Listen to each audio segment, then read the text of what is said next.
Welcome to this informal briefing for the Environment Committee to examine the carbon emissions implications of Heathrow Airport expansion and how they relate to London and UK carbon reduction goals. Members of the public can follow the meeting on the webcast and Twitter using the Assembly Environment hashtag and climate change and Heathrow as appropriate. Just so that people are aware, there is a squirrel loose in the building, but we gather that facilities management are on the case, so do not be alarmed. It won't be great. So can I please check that everyone, both down here on the chamber floor and up in the gallery, has got their phone switched to silent, please? And can I now welcome our guests? We have Adrian Gault, who is the... have I got your name?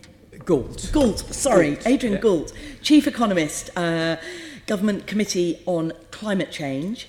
We have Tim Crosland, who is the Director of Plan B, and we have Cait Hewitt, who is the Deputy Director of the Aviation Environment Federation. Welcome to you all. Thank you very much for coming in today.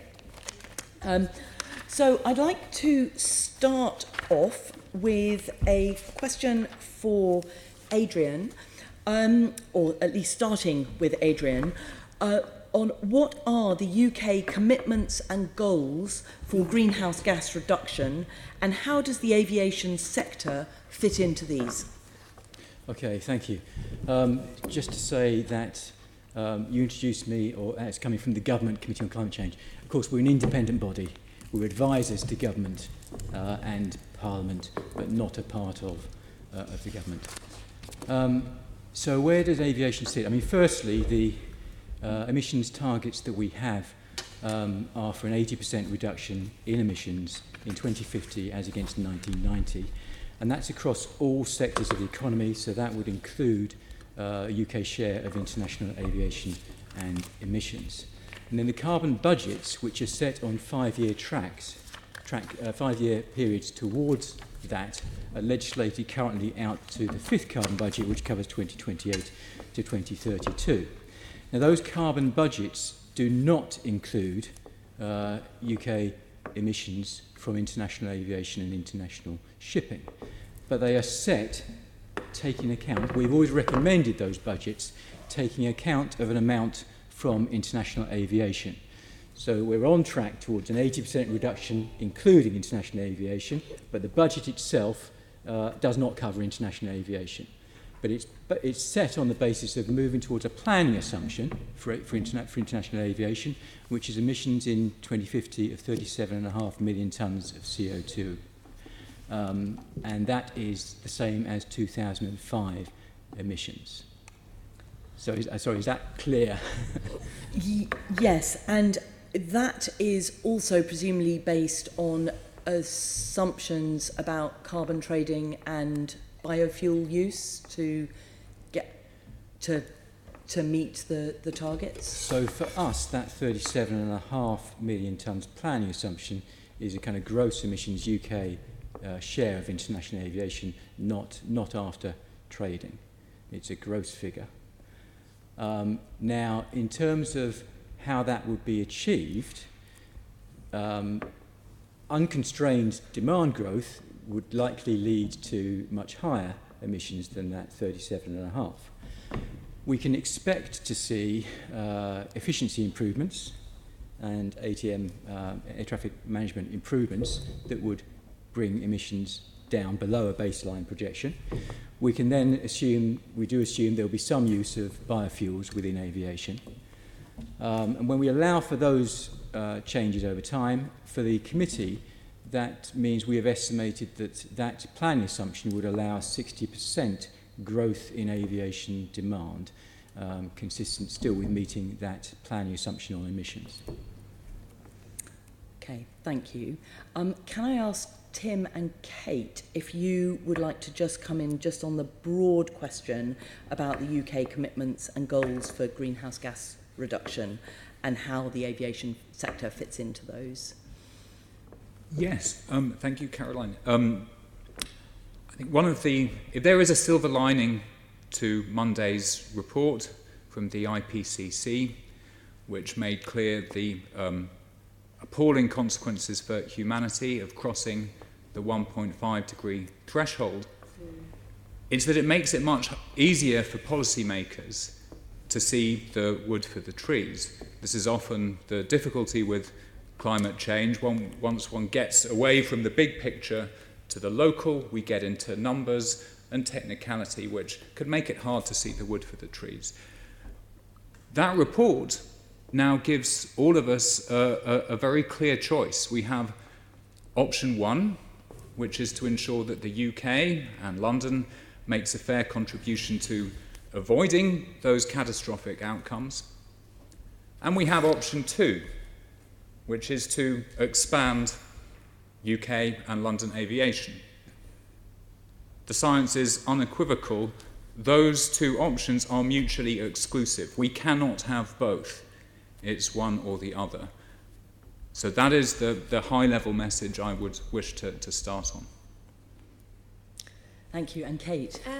Yes, I think, sort of to reinforce all that, that there's a clearly that the legal requirement on the government under the Climate Change Act is for aviation emissions to be accounted for, whether or not that they are formally in carbon budgets, as Adrian's outlined already. I think that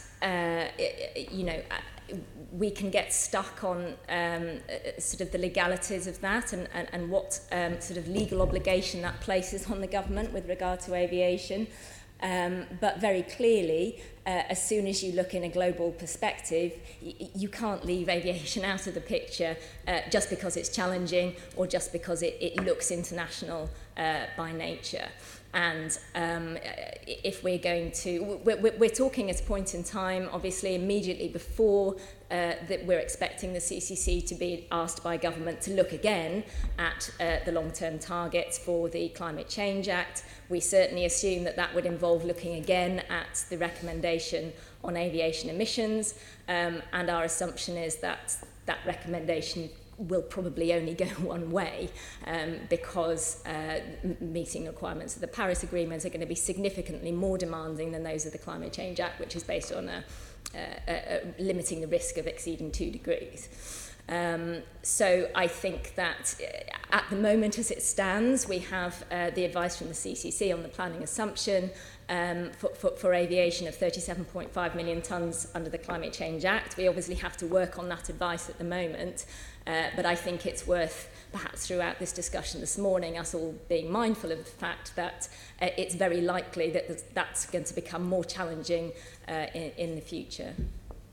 Thank you. And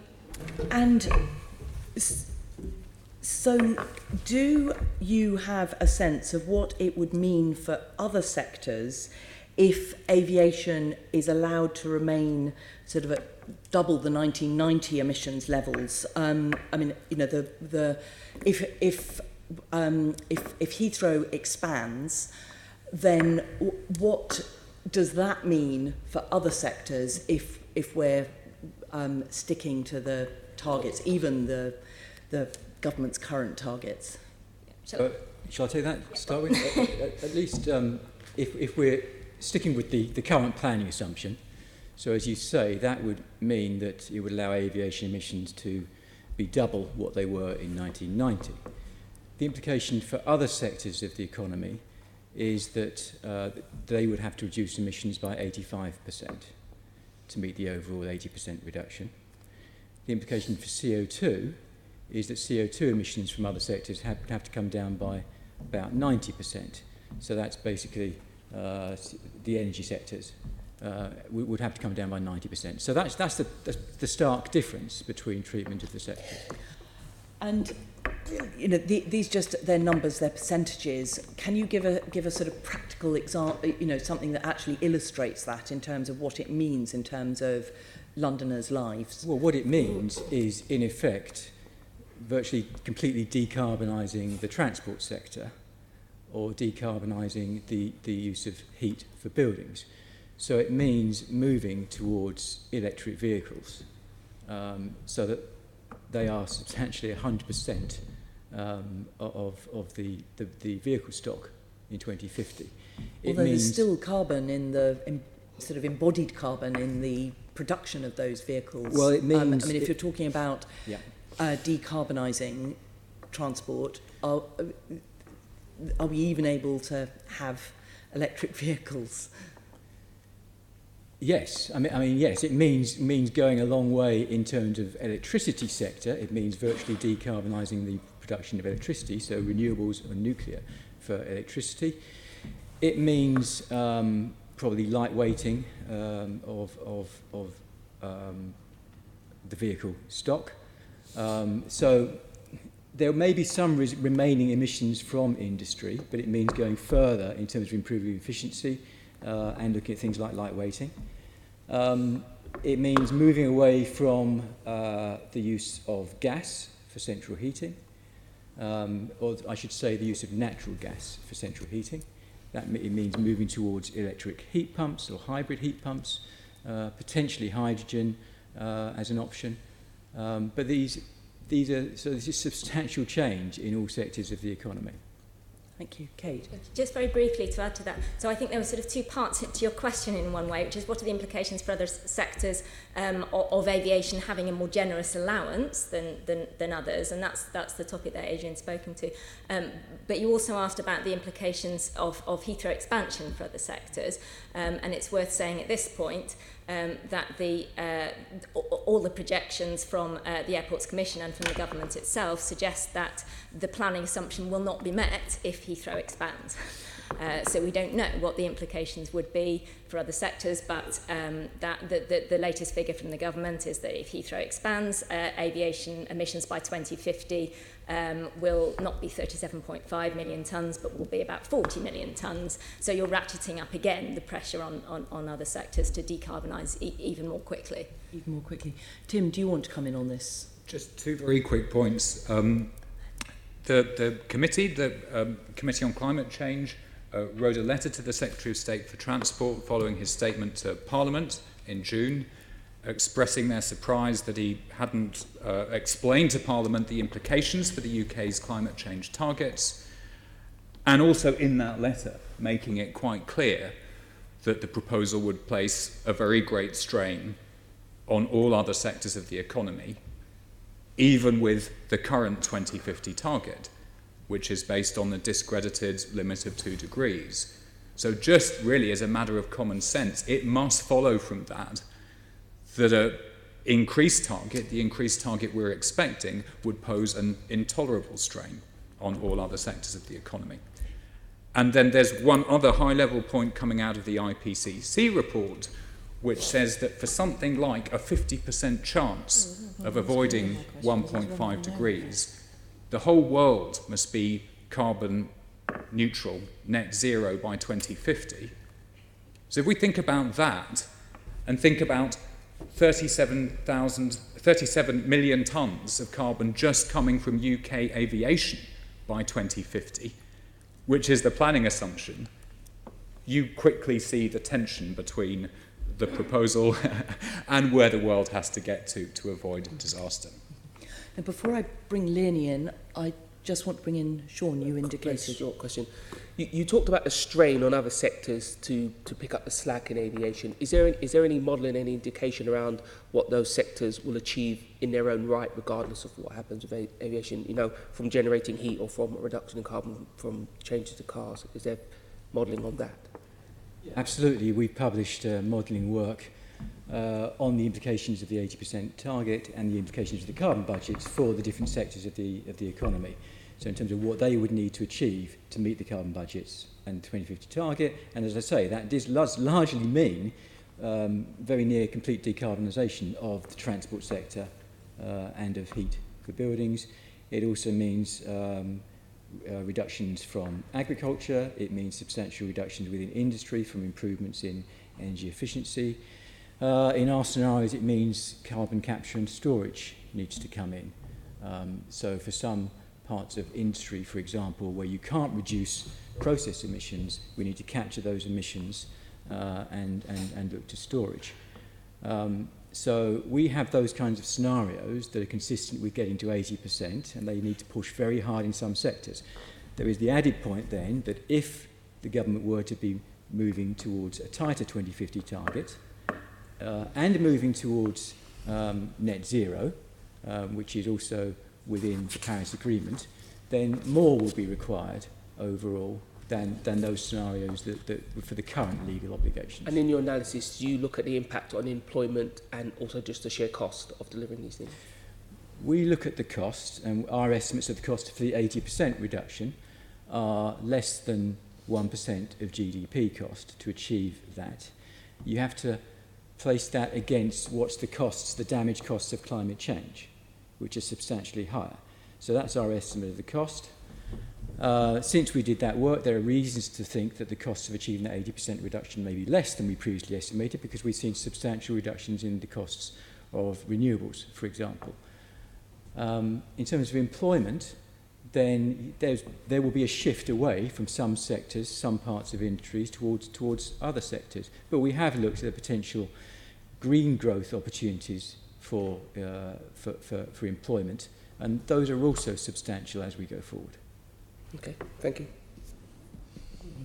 Well, we seem to have covered quite a lot of my questions, Caroline, because I was going to ask you about the expansion of Heathrow and the potential expansion in emissions rather than what would happen if we didn't decrease. I think we've actually probably talked about that. And I was also going to ask you about the Paris Agreement and the recent IPCC report and what that might mean in terms of emissions. But I think Tim has touched on the discredited 2% and the need to stick to 1.5. So I don't think I'm going to ask you that either, unless there's anything that either of the other two want to add to that.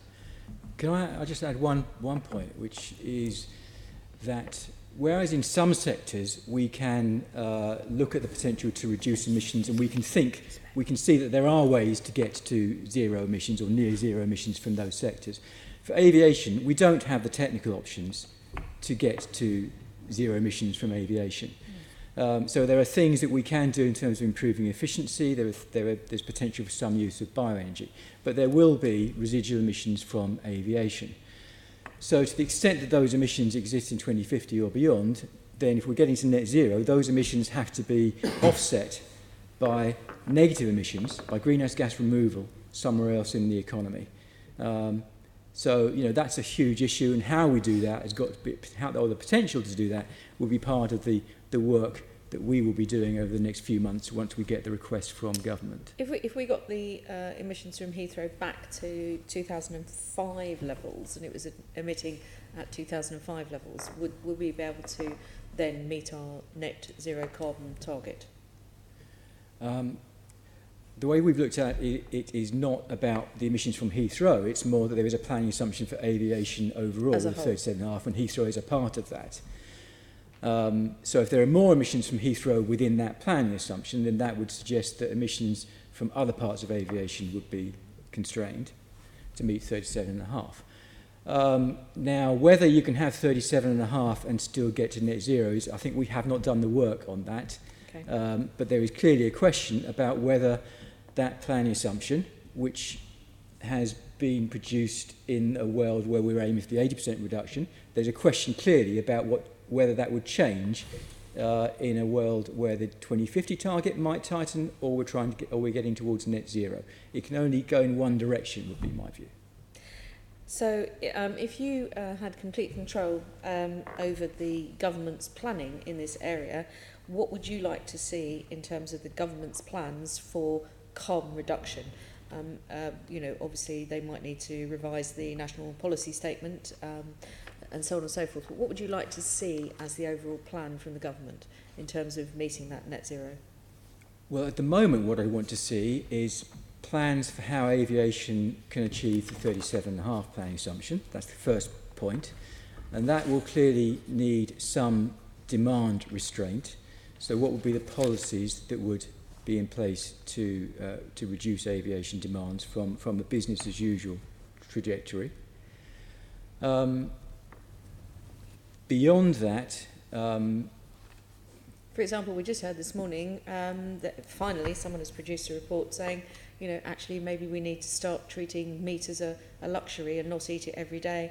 Perhaps we should be restricting it to once a week. because of the emissions involved in the crops that are used to feed the animals, and also in the case of certain animals, the emissions that they themselves produce. I mean, is there a wider picture here that needs, you were talking about electric vehicles moving away to heat pumps and so on and so forth, across the whole picture? Across the whole picture, absolutely. Meeting net zero means we've got to throw pretty much everything at this across all sectors of the economy. To the extent that there are then some remaining emissions, those have got to be offset by emissions removals. And we don't know the extent at the moment to which we can use emissions removals, to the extent to which they're technically feasible, and the costs of those options.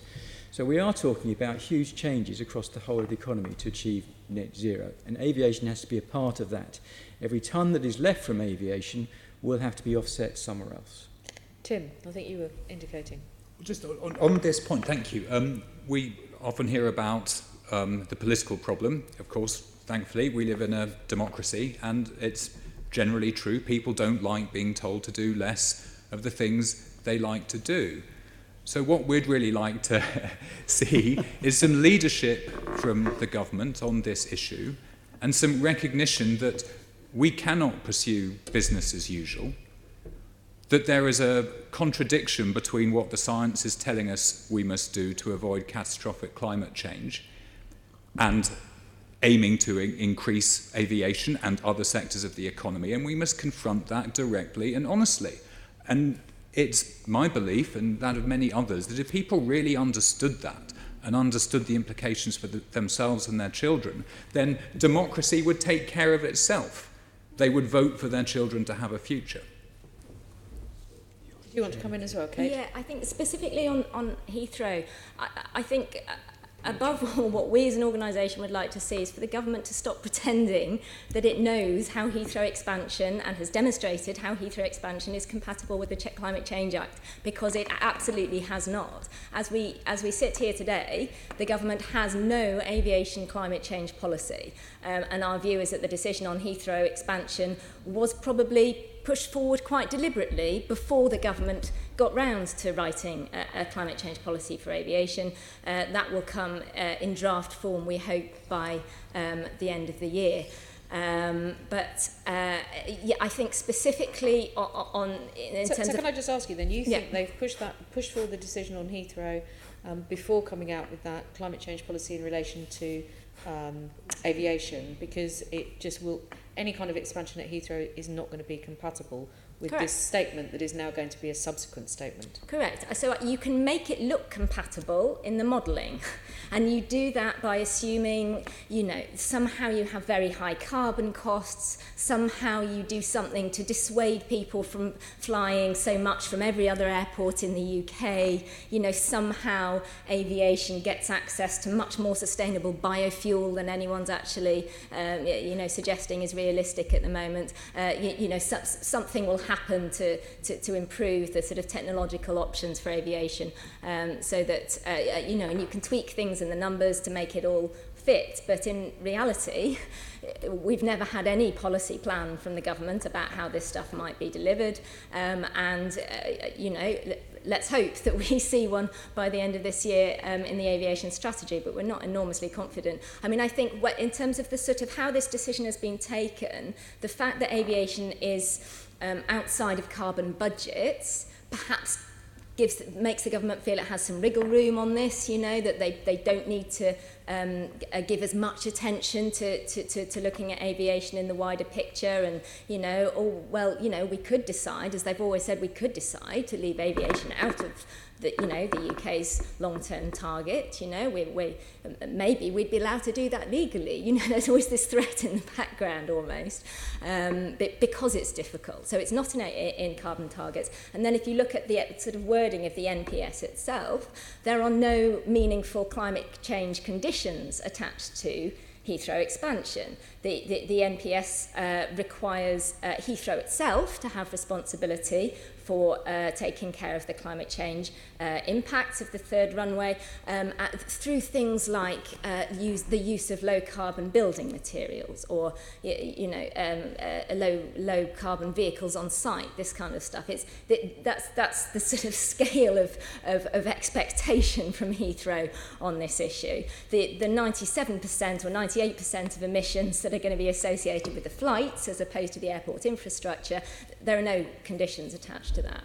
To be fair to Heathrow, they have introduced, I think, electric vehicles now on site everywhere.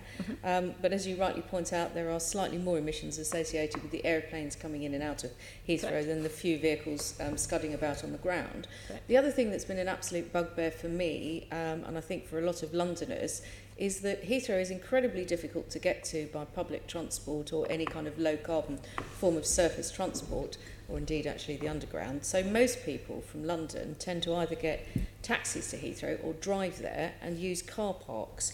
Do you think there is any way at all, given what we've just been saying, that unless we move towards some sort of lower carbon form of transport to get to Heathrow, that it could possibly do anything other than add to the problems that we've got with CO2 and greenhouse gases, as well as all the issues about the planes? I would say it's very difficult to see how that could be done. I mean, this comes up a lot, obviously, when you're looking at the sort of air pollution impacts of Heathrow expansion. Yes, that's obviously something we've talked about quite a lot on this committee, as you'll appreciate. Absolutely, yeah.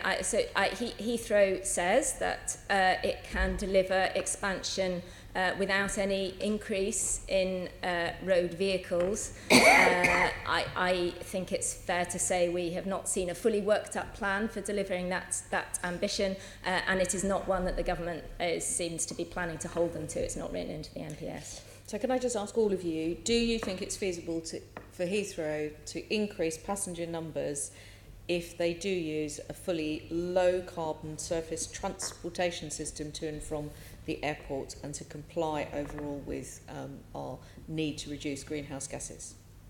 We don't believe it's within Heathrow's gift to answer this question about how to make aviation compatible with the UK's climate change ambition, no. No, okay. Well, we don't have options to reduce the aviation fuel emissions to zero. I can see a future by 2050 where the emissions to get people to and from Heathrow could be close to zero through the use of, for example, electric vehicles and underground and so on. So I can see that is possible, but not aviation emissions themselves to get to zero. Thank you. Thank you very much. Thank you, Caroline. Now, before I bring Jeanette in, I just want to welcome all the pupils from St Philomena's Primary School from Bromley who have come to watch our discussion today. And hello, all of you. We are talking about Heathrow Airport and whether it is going to be made any bigger or not. And if it is made bigger, is that going to mean that there's a lot more climate change emissions that are going to cause a bit of a problem for us here in London? So that's what we're talking about. Oh, it's here. Oh, there's a squirrel actually in the chamber. Yes. Oh, well. Don't roll your chair around. When this is brilliant. Seat somewhere. Where is he? Let's have the photograph. Is the oh, he's here. Oh, there he is, or her. Hello. He was born in the building. Do we have anyone from FM to help us catch the squirrel, perhaps? Well, I think it's one of you that brought the squirrel. I hope someone's tweeting the squirrel. Yes. I think, everyone, we will continue. I don't think the squirrel will cause us any harm. And I think we're far too sensible to be worried by it. Jeanette, can I bring you in now, please? Yes, sure. Welcome to our young guests. And I just think your timing in entering the chamber is great. Because can I just ask you two questions? How many of you have flown from Heathrow? Oh my gosh, And they've travelled from Bromley. So can I say that's the majority of you? Yeah. And was that your one trip? Who's taken one trip? Who's taken two? Who's taken three? Four? Oh, so well-travelled bunch. So you're a superstar, right? So, and I asked you, thank you for that, because I just wanted to put to the panel that air travel is part and parcel of our young people's lives.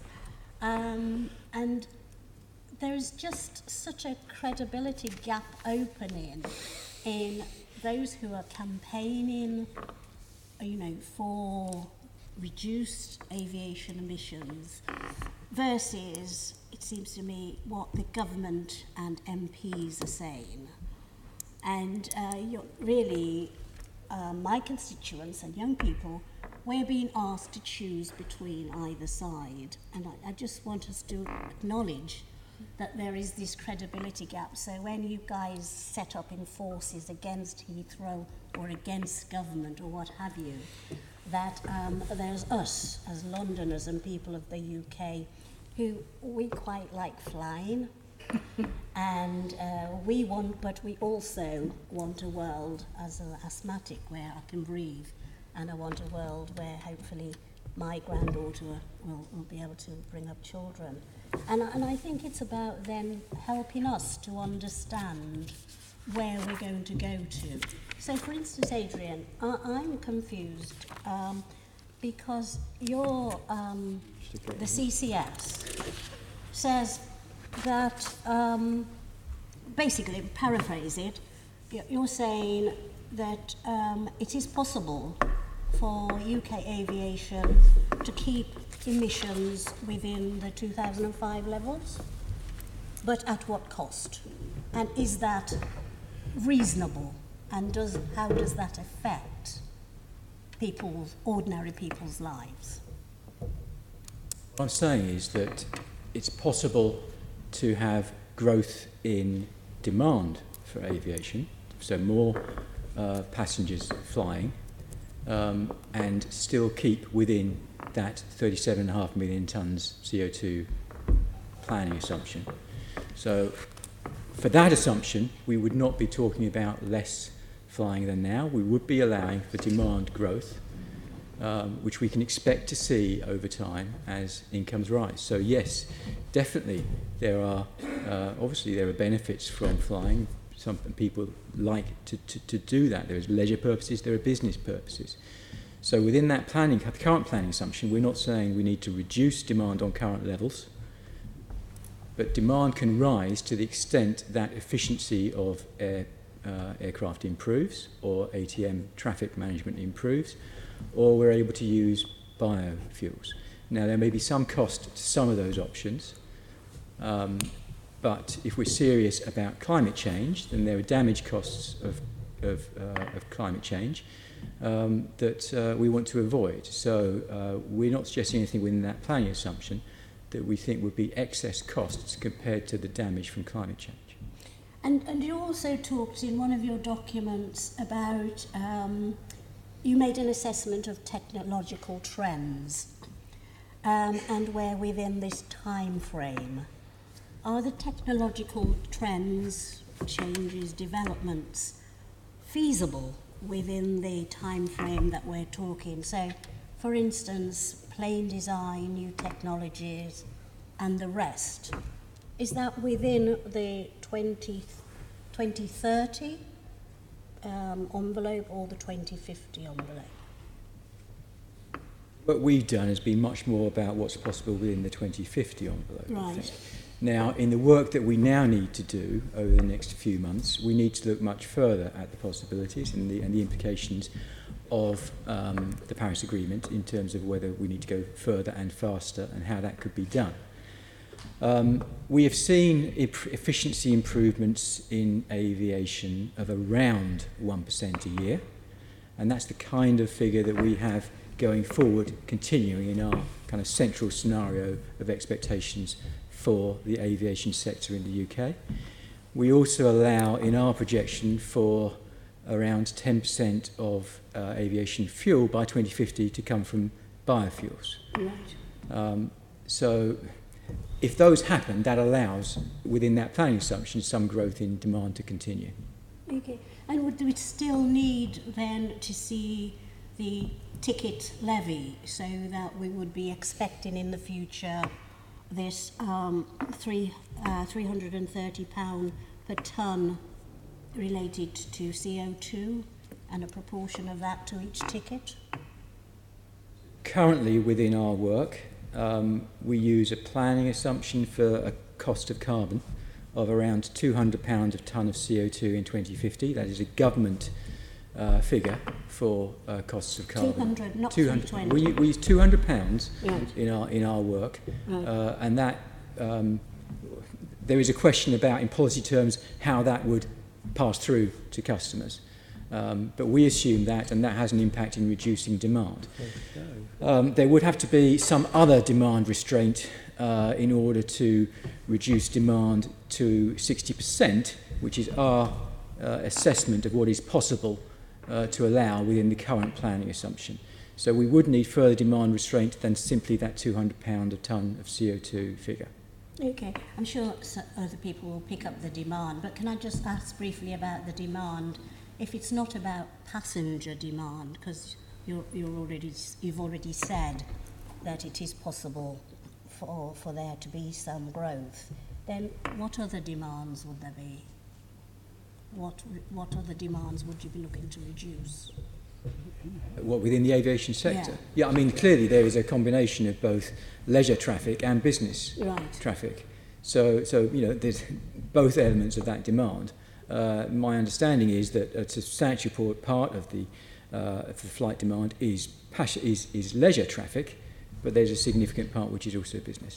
Would be business. And there may be different options there for how business would respond, whether there are other options that don't require that same degree of travel around video conferencing, for example, those kinds of things. Okay. And then to you, Cait, how can aviation reduce emissions per passenger so that emissions growth can be less than the growth of flying from your point of view, or is that not something that you contemplate? So I think if we stick with this current kind of framing from the CCC, that the ambition by 2050 is for aviation emissions to have increased by 0%, basically, for there to be a stabilisation over 2005 levels, then the assumption is that you can have growth to the extent that you get technological improvement. I don't think anyone doubts that there will be some improvement in the sort of carbon efficiency of aircraft, and the industry can show all kinds of graphs to show you how that's happened in the past. The problem is that there are no radical technologies that we know about that will completely decarbonise the aviation sector that are anyway akin to what we're hoping to see from other sectors such as road vehicles or energy. Sort of heat and energy production. I mean, there are some options out there for aviation which are easy to dismiss, but which, frankly, if we're serious about delivering the Paris Agreement, we as an organisation think that we might need to look at more seriously. So things like making kind of synthetic fuels for aviation using industrial wastes. There was a test flight just this week with a very small 5% mix of these kind of waste fuels. Norway's talking about significant electrification of aircraft. I mean, if there's anywhere in the world where it probably makes sense to do that, it's Norway, given the number of flights. They have a lot of very short flights, sort of 12 to 15 minutes, given the particular geography of fjords and this kind of thing. And I think that's the sort of, those kind of very short flights are the ones that are most likely to be possible to electrify in the next, couple of decades.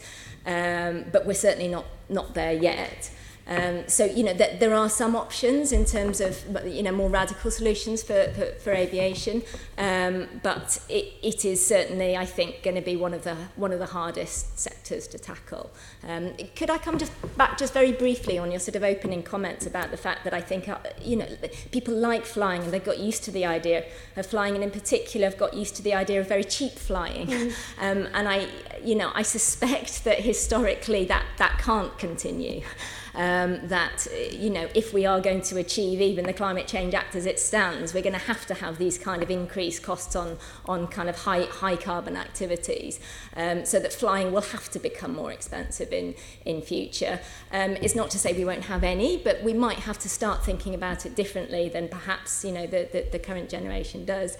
That said, we have this great stat from courtesy of Leo Murray, I'll put that on the record, that in the UK at the moment, in the UK as a whole, 70% of all flights are taken by just 15% of the population.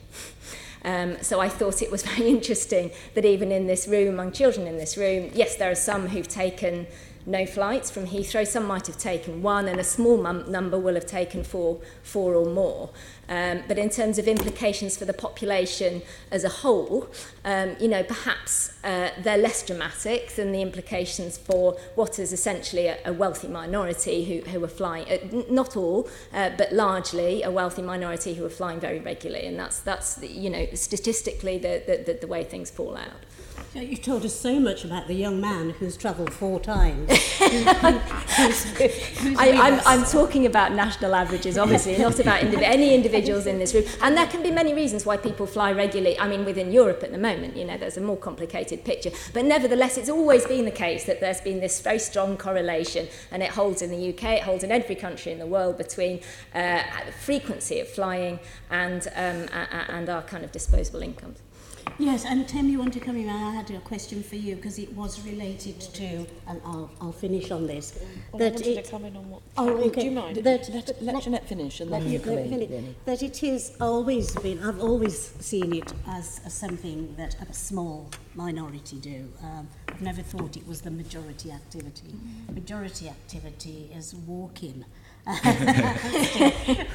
Shanxie's ponies are still the prominent way of us moving around, thank goodness.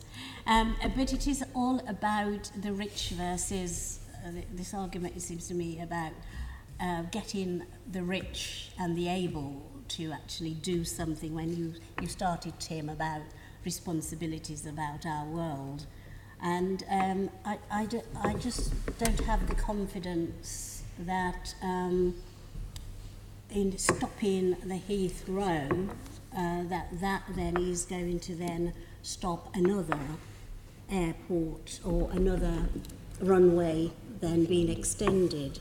So how do you see this running, going forward?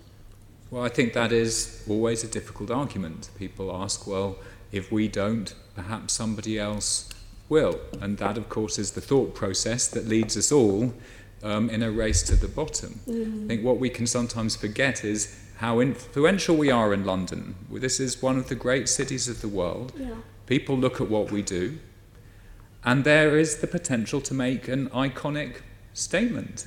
If people see that in the UK, where we claim to be an international leader on climate change, when it comes to walking the walk, what we do is increase one of the most polluting, most carbon-intensive sectors. That is going to influence everybody else. If, on the other hand, London makes a statement and says, we're going to face up to the science, we're going to face up to our responsibilities, I believe that will also be a profoundly, globally influential statement. Perfect answer. Thank you. I'll hand over. Yeah. So, obviously, we've been involved in the last 2.5 years in City Hall in trying to pick up with Londoners the issue about changing the way that they use transport in London, with the Mayor's transport strategy saying that 80% of journeys should be conducted on foot, by bicycle or on public transport. Last October, a year ago, the T charge came in, the toxicity charge. We're moving towards a stringent ultra-low emission zone in April 2019 that will be where the congestion zone is now, expanding out to the North and South Circular. I would guess that all the other Assembly members around the table, and probably all Assembly members, have received some people who are very enthusiastic about these changes because they understand the problems that relate to air pollution and potentially some of them to do with the climate impact of those emissions. But I have also received a great deal of very abusive emails, and in some cases people coming up to me in my constituency who are very angry about these changes. Now, I'm not entirely sure I share your sense that the number of people using aeroplanes is actually a minority.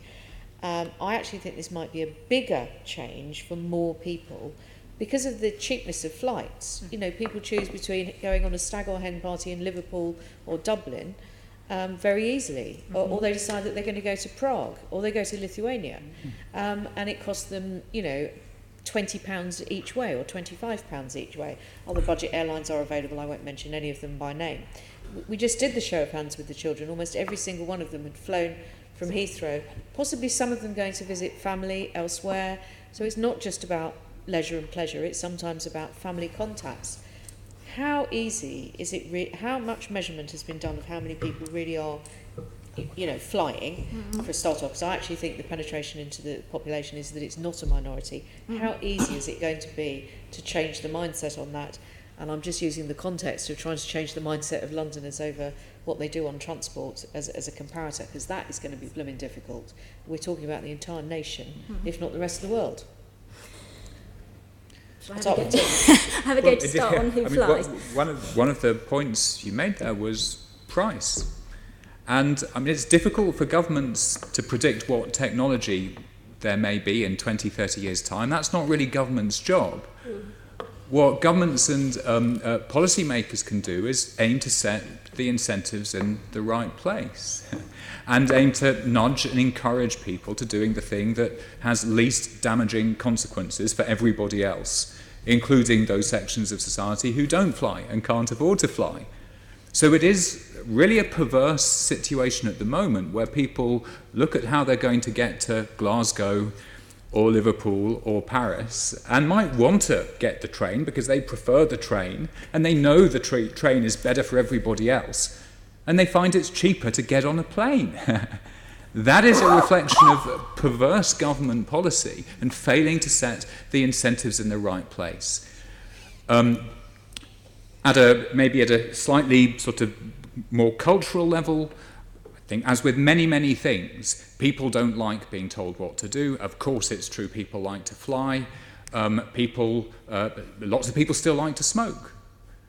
People might like to drink half a bottle of whiskey at night, and in some cases we can't stop that, but what we can do is make sure people are making informed decisions. And I think at the moment one of the problems is people just don't understand that they can't have their cake and eat it. They can't have it both ways. So again, I think that is a responsibility of government at national and devolved level, at city level, to make sure people do realise there is a choice. Thank you. I don't know whether you guys want to add anything to that. So, I quite agree. I think we can't, carry on pretending that we can just have unlimited aviation growth and still meet climate change objectives. We can't, and it's not a message that people obviously like to hear. And I also think, it would be foolish to pretend that we don't, all of us, derive enormous benefits from the existence of an aviation industry. And, I think that London absolutely should remain, an open and an inclusive city. That doesn't mean we have to have more and more, hub flights. For example, the biggest growth at Heathrow at the moment is in people flying into Heathrow and flying out again, and a considerable proportion of the new capacity would be to facilitate those flights. I think also, just to come back to this kind of question about who flies, so in any given year, about 50% of the population take one or more flights. So about half the population don't fly in any given year. They might fly the next year. And I think the point in terms of sort of frequency and the extent to this is a kind of minority activity is to say it's a minority of people who are taking lots and lots of flights. And so in terms of, if there are going to be costs involved in this question, if there are going to, certainly would be costs in order to try and decarbonise aviation or to reduce emissions from aviation more significantly, then, maybe it makes sense for those costs to call on people to fall on those who are taking lots of, shopping trips to New York and all that kind of thing. Absolutely take the point about people remaining connected with families. I would hope that there will remain, enough aviation to facilitate that happening. It doesn't mean that we have to have unlimited growth in aviation to allow for that to happen. Do you want to come in as well, Adrian? Or just say that I agree that there are choices that have to be made. We can't expect to meet the climate change emission reduction targets and allow unrestrained growth in aviation. So that demand does have to be constrained, and there is a question about how far that would be necessary. Thank you, Caroline. Thank you. Sean, you wanted to come in, and then I've got Tony, but I've actually got you in that order anyway, in terms of speaking. I'll try to wrap it all into the question. If you just wrap it in one. I've been very interested in this notion of who flies, when they fly, the choice that we'll have to make as a population. But what work have you done to have that conversation with the public? Because, of course, as you've all alluded to, there's some tough choices in there that people see differently. One of the things I think missing from the conversation is, for many lower income people, this will make the world smaller. For many businesses, tourism leaps to mind straight away, this will have a drastic effect. Not all negative, because obviously if you run a UK-based tourist situation, many of our coast towns could do with an injection of cash, it might benefit you, but London's internationalism is very linked to the fact that you can get here. So how have the public reacted to the conversations that we are having and you've had with them? Maybe I'll start with Tim. Well, one interesting point about that is there isn't anybody in the UK at the moment, I don't mean any individual, I mean any statutory body, any branch of government, that has a charge or a mandate to provide the public with accurate information about climate change. And that is an omission. In fact, there was a report from the LSE, the London School of Economics, earlier this year that highlighted that omission and said this is really key to closing the democratic gap we've got on this. That information isn't there. We've had decades of misinformation propagated by the fossil fuel companies, so the public is confused. Of course, it's a very difficult thing for relatively small NGOs on their own to try and correct that. I mean, we try in part, but certainly what we would like to see is government at this junction taking upon itself the duty to inform people generally the way it would if we had, say, a medical emergency. We have an outbreak of Ebola. You would expect the government to give people information, say, this is what it means for you and your family. These are the implications. We don't have that. I agree, that is a major problem. Isn't that's a poor analogy in a sense, because Ebola is A, much more immediate, B, much more black and white, isn't it? The upshot from all of this conversation is far more complicated. Do we stick to 2 degrees, 1.5? How important is it for families to be able to meet versus just having a shopping trip? It's a much more complicated comparison than your Ebola comparison, analogy rather. And I'm very interested in this because you talk about the facts and agency to give those facts. Those facts are contested. Politics generally doesn't help with facts as well. So I am very interested in how you would expect politics to support your arguments, what you'd want to see, to help us have that conversation with the public. I mean, I think one of the things is, it is a difficult discussion, absolutely, and we're kind of at that crunch point a little bit in terms of this whole kind of climate change conversation where we're having to have conversations about, as you mentioned earlier, actually maybe we can't just eat as much meat as we want to and still, be where we want to be. And aviation is even more difficult, I think, because there's so much wrapped up in it in terms of, what it means to be able to travel globally. a couple of thoughts. I don't have all the answers, you know, we're like Tim, we're a small policy organisation. But let's not forget that the large majority of the world's population has never flown and will never fly. We're not talking about something that's a sort of, you know, common global experience and part of the sort of, you know, what we need to have good lives and what most people around the world understand as their needs to have a good life. A safe climate is. I think the second thing to say is that on this whole question of, okay, you know, what do we do about decarbonising aviation? Is it going to put costs up? Frankly, if you expand Heathrow Airport, then it's going to get more difficult and more expensive to tackle this problem.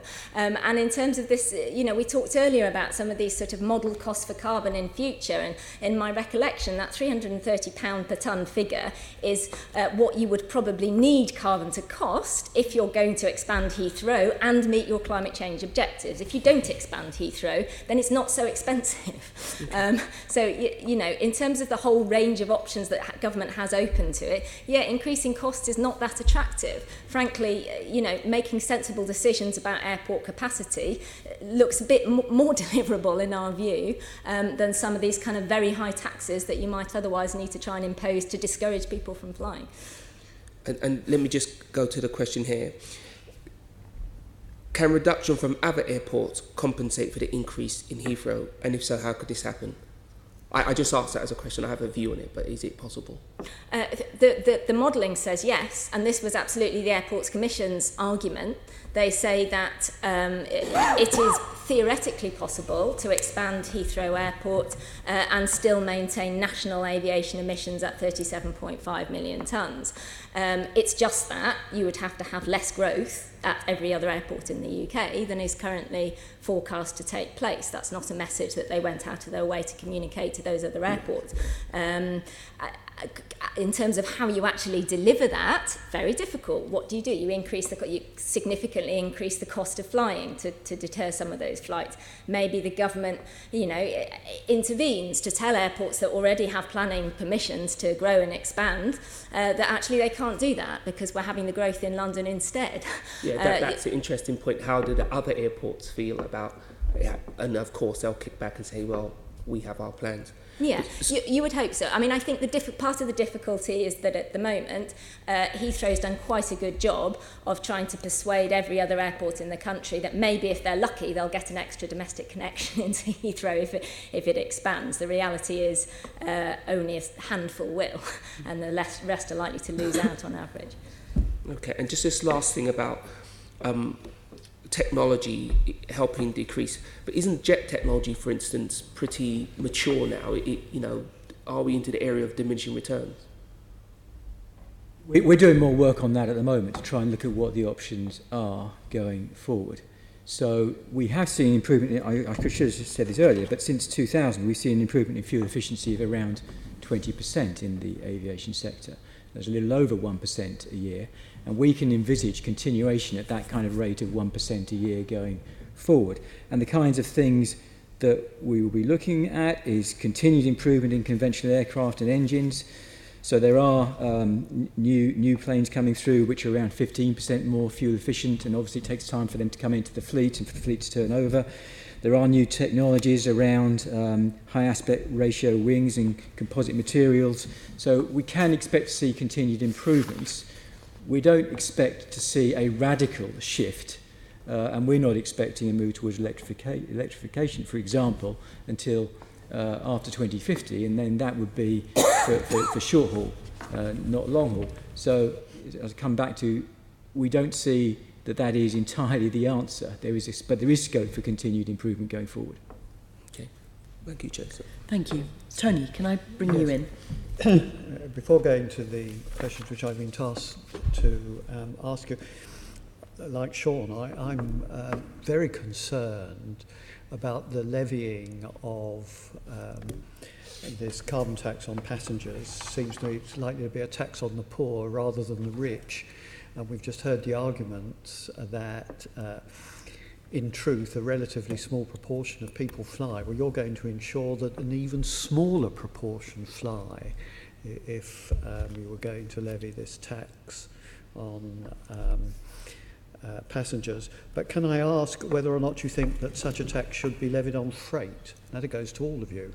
Do you think it should be levied on freight as well? Yeah, so shall I start? So at the moment, we have, fuel for international travel is exempt from fuel duties. It's a historic anomaly that one of the most carbon-intensive activities is not taxed. No, I'm not asking about the tax which is levied on the fuel. I'm asking whether or not these proposed taxes, carbon taxes, should be levied on freight tonnage, and it's easy to work out the figure because we've got the figure per passenger, the amount of tax which will be levied on them. Should such a tax be levied on freight?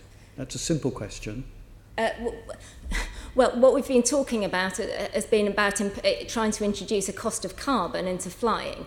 I think there's discussion about whether that carbon cost should be included through carbon markets or through taxation. At the moment, the only tax that we have available is air passenger duty, which is levied only on passengers. We agree that it would be better for the tax to be levied on the, sort of the activity of flying, and therefore apply to freight as well. And there was a proposal some years ago to shift to a per plane duty as opposed to a per passenger duty, but that was resisted at the time for various reasons. I really wanted to ask the simple question about freight. Do you think it should be levied on freight as well, Mr. Crosland? Yes, I do. I think there is a simple economic principle that aims at reconciling business with protection of the environment. That is, the polluter pays. That is designed to ensure that where economic activity has socially detrimental consequences, those are internalised into the market, which steers activity towards less damaging innovation. Yes. And so insofar as freight, by necessity, increases the output of carbon, there should be a tax that reflects that. Right. Okay, thank you. And what do you think, Adrian? So the committee has not expressed views on the precise policy mechanisms that should be used to restrain demand, but I would agree with the general point that where there is an externality, in this case it's the externality of carbon, then I would expect to see that pass through to each of the sectors that contribute to that. All right. Now, I think I've heard all of you subscribed into the view that somehow or another we should make a stand, that London should make a stand by setting an example to the rest of the world. So I don't think I've said that in any way. You did say that. I don't think I've said that. No, it was Tim who said that. It was Tim who said that. So you don't agree that we should make a stand, Adrian, that London should do this? Is it just you, Tim, who thinks that it's not something that we have, the committee has expressed a view on. We don't have a view on Heathrow expansion as against use of capacity elsewhere. Yes. I mean, it seems to me that that's an extreme example of virtue signalling, and if we were to do it, I'm just talking about the tax on freight, let alone on passengers. If anything was going to hobble London, if we charged by way of, we were the only people who charged a levy on freight, what businesses would come to London? If anything is going to drive people out of London, you talk about closing Brexit, closing London to business, well, this levy would certainly shut us down completely. And I, for one, I don't know about you, Chairman. It's possible that you would take a different view from me. I think it is possible I might take a different view from you, Tony. A view from me on this one. But for us to set an example by levying this kind of tax, you will be impoverishing London. We may all be healthier. We may all live longer. We may all eat less meat. But by golly, we'd be living in rags, and we certainly wouldn't be able to fly. Can I just intervene here, Assembly Member Arbour? Yeah, can we just ask that Assembly Member Arbour only speaks for himself about living in rags? I deny that I would ever live in rags. Okay, well, I'll go to my second question. Continue with your questions. And Assembly Member Bailey certainly doesn't model rags. But honestly, to suggest that we should be setting an example on our own of this kind will be commercial suicide. But there we are. Anyway, the questions I've been asked Can to I just, ask you. I think it looks as if our guest would like to come back on what you were just saying. So just very briefly, I don't think any of the discussion today has indicated that London or the UK would be doing anything on our own, and the nature of the recent climate change agreements that we've had in Paris and the work of the intergovernmental panel suggests that this is something that every country in the world is looking at. The particular pathway to get there is something that we're all very engaged with, but I don't think any of us have a unique desire to make freight more expensive as a single objective. And just to repeat that point, if I may say, the argument was for the principle of the polluter pays. There's a treaty which this country may shortly be leaving, the Treaty of Lisbon, which says the heart of the union's policy will be the principle of the polluter pays. So we're certainly not asking for London to do something that other people aren't doing. That is current law across the EU at the moment. I'm sure I heard you say what a wonderful example we would be setting if we were to do that. I'm not paraphrasing you, am I? I think that wasn't specifically in the context of freight. That was the more general point. Absolutely. Thank you. But anyway, I've continue with your I've gone off on one now, So there we are. Right. And this indeed is to you, Tim. Is the government legally required to ensure that aviation carbon emissions are compatible with its plans for reducing carbon emissions? Tony, can I just say there is a question above that for really? Tim. What are the grounds of your legal challenge against the third runway? You're quite right. I think it would help people listening if they heard that question first. Start. Okay, that manifested was a supplemental. What are the grounds of your legal challenge against the third runway at Heathrow? And this is to you, Tim. So Plan B is one of a number of claimants. There's a wide range of claimants relying on climate change grounds, but we have a very discrete argument. We say that when the Secretary of State for Transport made his decision,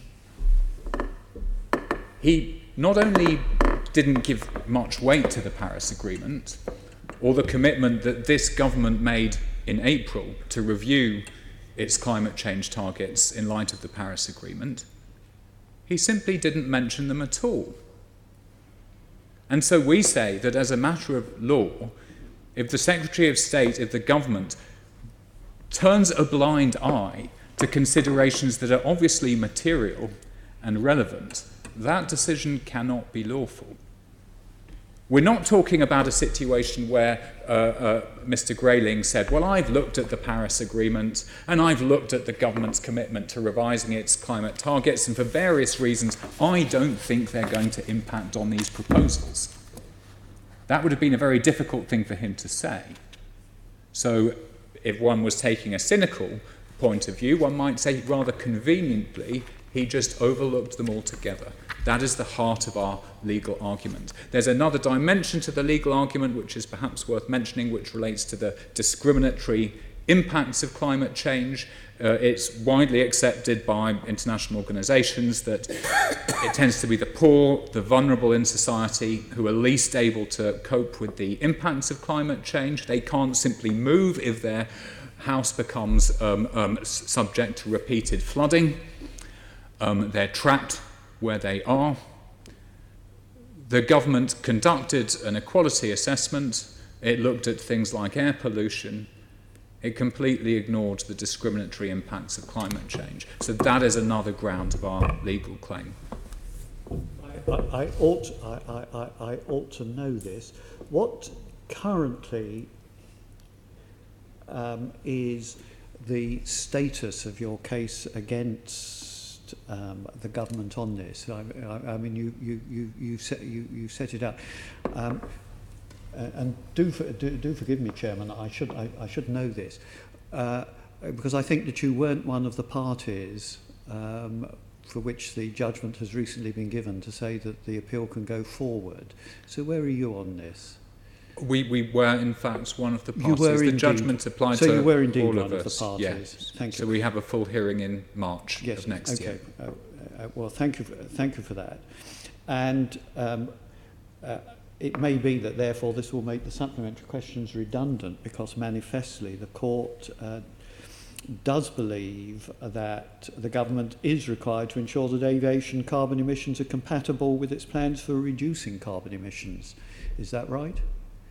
Well, I think all one can say at this point is the court thinks the claims are reasonably credible and arguable. It hasn't dismissed them, but it clearly hasn't come to any final judgment on the issue. But you clearly believe that the government is obliged to take this into account. Oh, absolutely. Okay. Yes. Thank you.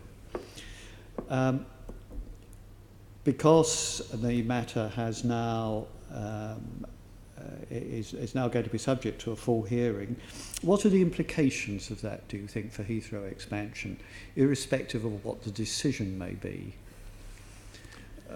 Because presumably you must have a view, for example, on how long the matter is going to be dealt with, how long it's going to take to go through the courts, all of that kind of thing. Have you a view on that? Well, I think it's because everybody understands that this is so hugely significant one way or the other, that something approximating to an expedited process, as fast as the courts ever get in these matters, is taking place. And to have a full hearing for all these parties that will conclude by mid-March of next year is really pretty fast as courts go. In the interim, I think there is a really important implication that people everywhere will see this alliance, in some ways quite an unlikely alliance of devolved governments and civil society and individual citizens and London boroughs and the Prime Minister's own borough of Maidenhead, all joining forces and saying, let's put aside all our differences. We all see a problem here. We will unite and challenge this policy through the courts. That is a rather extraordinary thing that is happening. Yes, and can I make clear that although you may have thought that I was, how shall I put it, possibly supportive of flying as a result of my original questions, it was indeed me who tabled the motion which was accepted unanimously that the Assembly and indeed the Mayor should support the boroughs in this. I really want to put that on the table. One of his most insightful moments.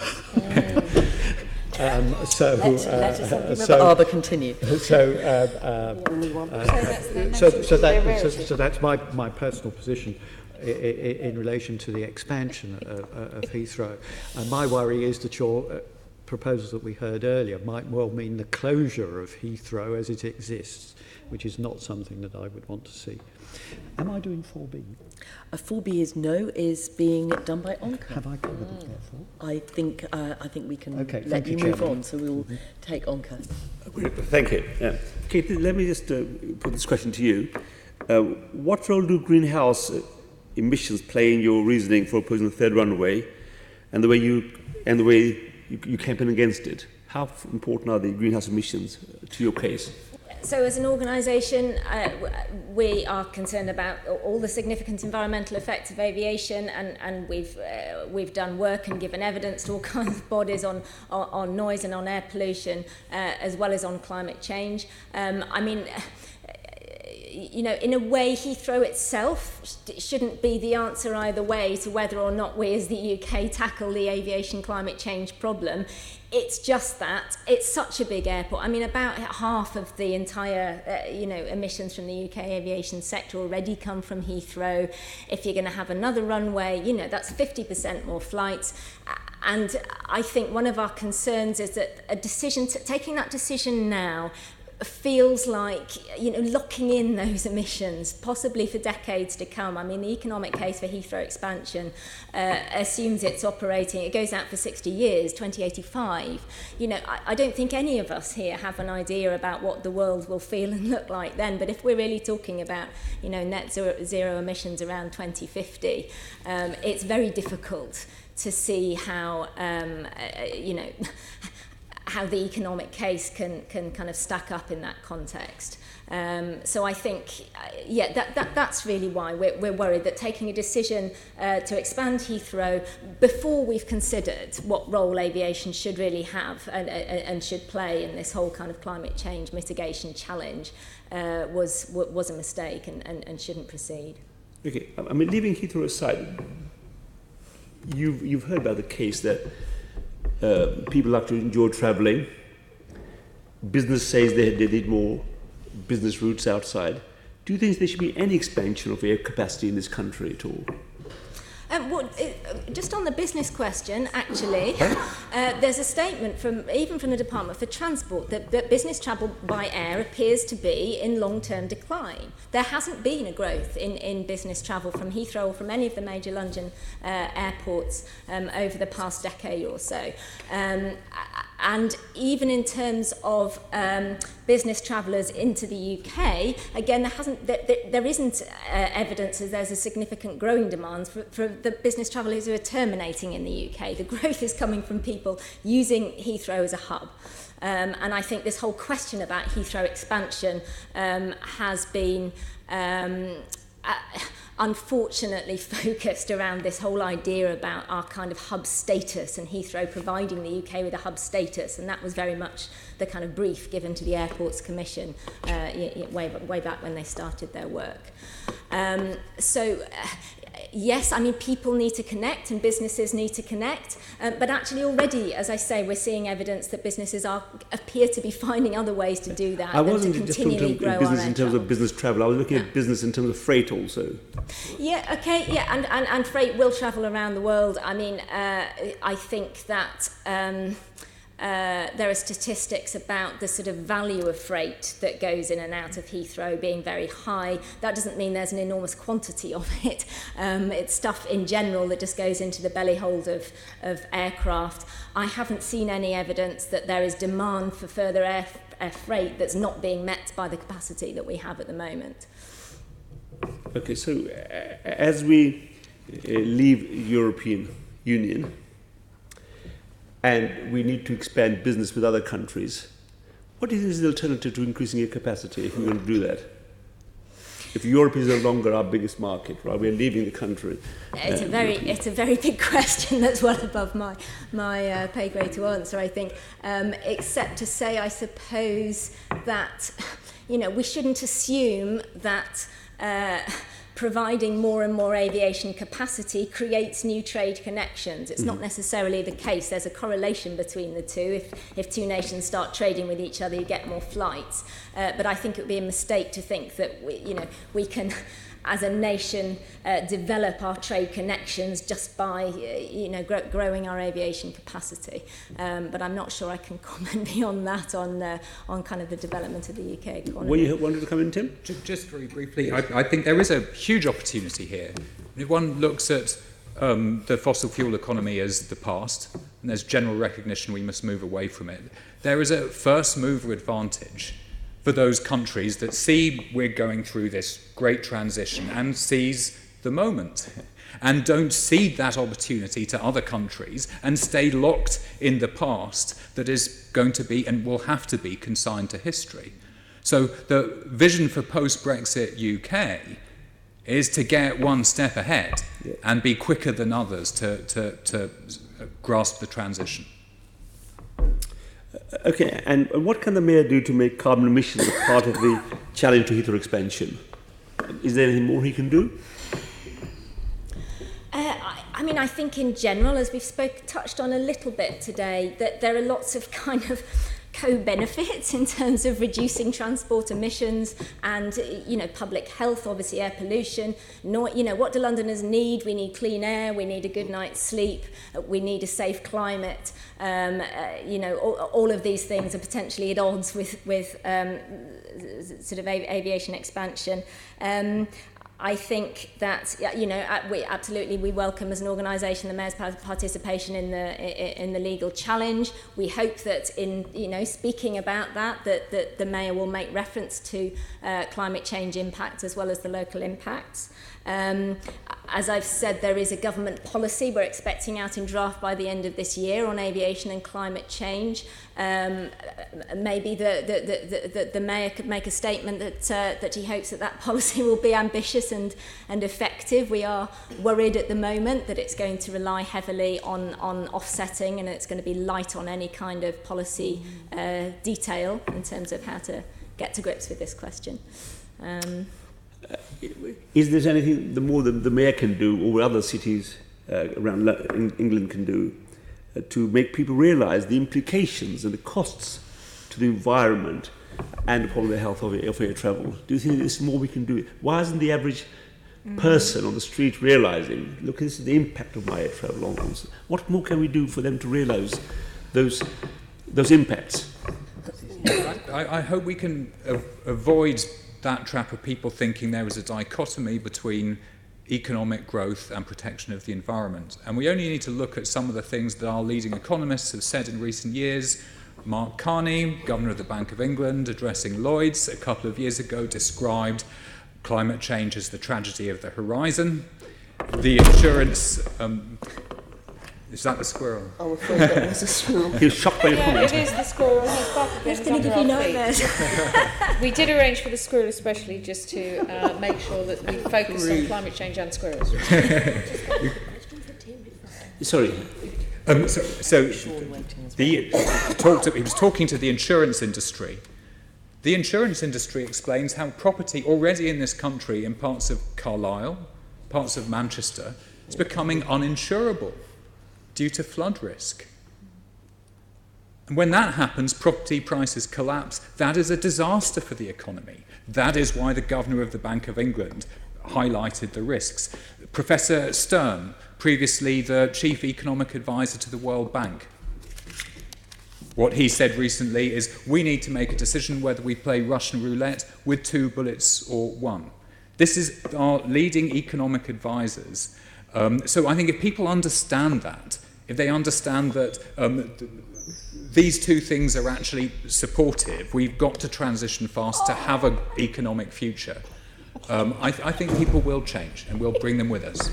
But does the Mayor have a role in getting this message across? I believe he has a huge role. I think people want to hear from their leaders. They're not hearing this message at the moment. Did you say, Adrian?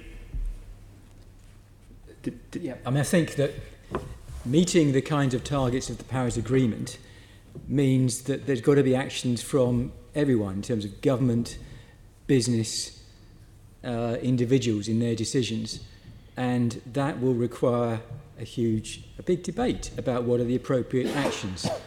So I think there are roles there clearly for political leaders, for the mayors of London and other cities, as well as central government, in getting those messages across and leading that discussion and debate.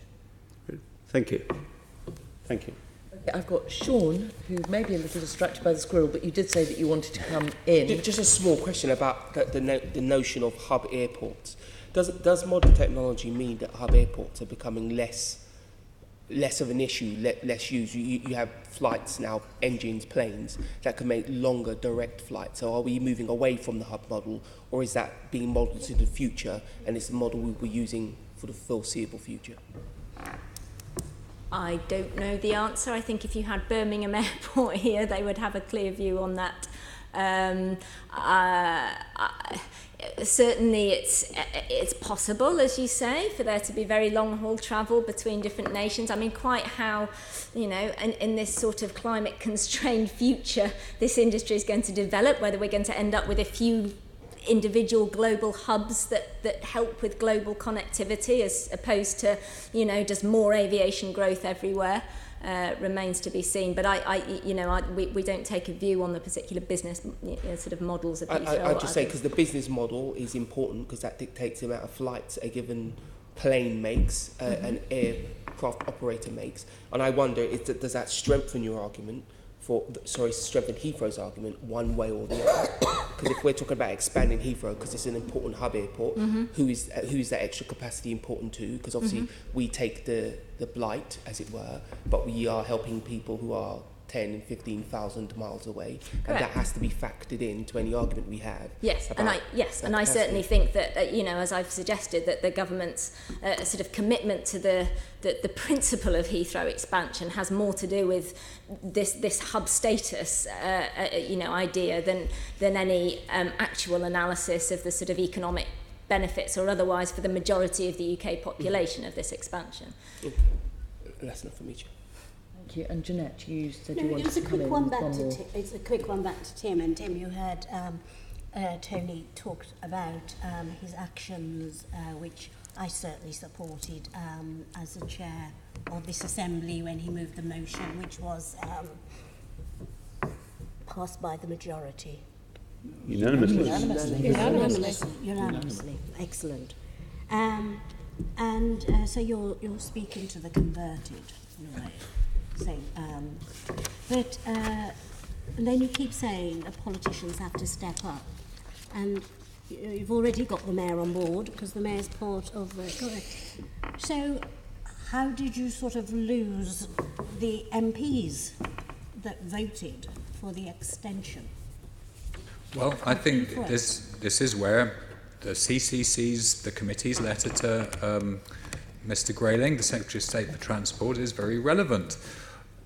They expressed surprise that the Secretary of State had not said anything to members of Parliament about the impact for the UK's climate change commitments.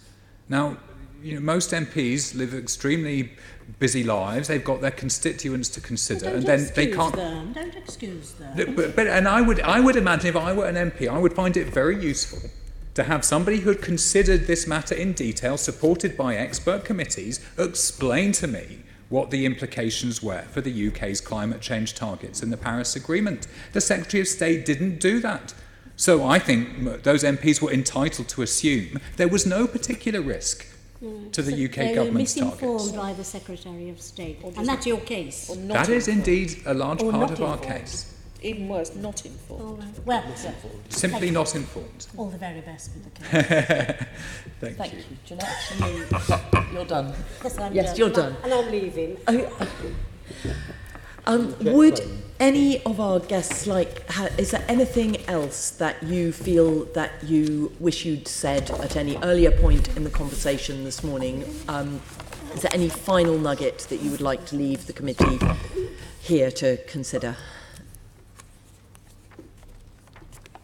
Just one short point, please. And of course, we all talk a lot about the impact of the administration in the US and what that means for all the rest of us. A light in the story across the Atlantic has been the role played by the Mayor of New York, Bill de Blasio, who has stood up to federal government, has said, I'm going to do whatever it takes for the citizens of New York City. If we have to, we will build a wall around Wall Street to safeguard them from storm surge. And we will sue the oil companies who failed to give us information about this over decades. Now, that is a story that has resonated around the world. Local government taking the lead. And I very much hope we can do the same. Thank you very, very much. It has been a really interesting morning of conversation. I'm grateful to all members who have engaged very passionately and positively with the discussion. And really very much look forward to seeing the outcome of this legal challenge in March. It's sad that we have to go to court to get these matters considered, but hopefully that will actually have some kind of impact. So, with thanks to all our guests, I'm going to call this meeting to a close. Thank you, Chair. Thank you, all of you. GLA